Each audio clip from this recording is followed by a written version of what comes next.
আলহামদুলিল্লাহ আলহামদুলিল্লাহ ভাই মোবাইলটা পিছনে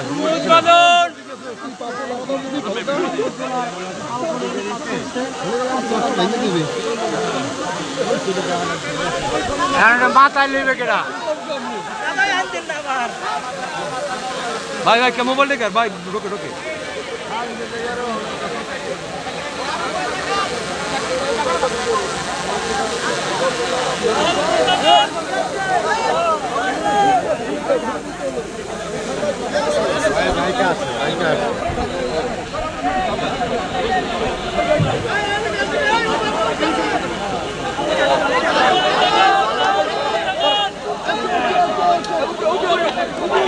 পুলিশ সুপার জনাব আবু সালে মোহাম্মদ আনসার উদ্দিন যদি ওইভাবে কথা বলেন তাহলে আমার সহকর্মীদের সঙ্গে কিভাবে কথা বলবেন তা নিশ্চয়ই আপনারা বোঝেন।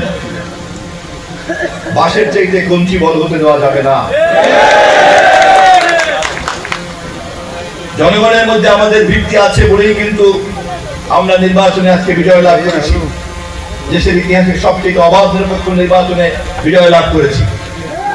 শহীদ রাষ্ট্রপতি জিয়াউর রহমান, দেশনেত্রী বেগম খালেদা জিয়ার ধারাবাহিকতাতে দেশ নায়ক তারেক রহমানের এই পরিচ্ছন্নতাই কিন্তু আমাদের বিজয়ের প্রধান শর্ত।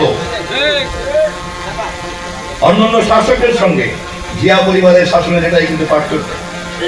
এই পার্থক্য আমাদের প্রত্যেকটি কর্মীকে মাথায় রাখতে হবে।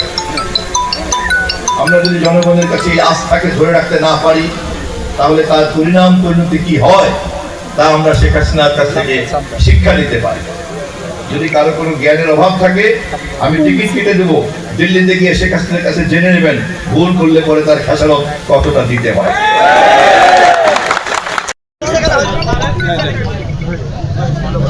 আজকে আমাদের মাননীয় প্রধানমন্ত্রী তারেক রহমান এই মুহূর্তে দিনাজপুরের কাহালুল উপজেলাতে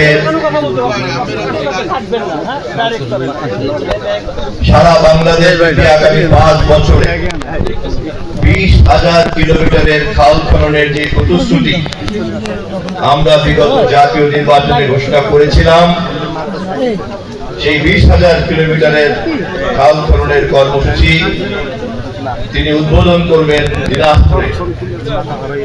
এই মুহূর্তে আমার মন্ত্রণালয় থেকে আমাকে তথ্য এবং ভিডিও পাঠানো হয়েছে। তিনি ইতিমধ্যেই দিনাজপুরের কাহারোলের সেই খাল খনন স্পটে উপস্থিত হয়েছে।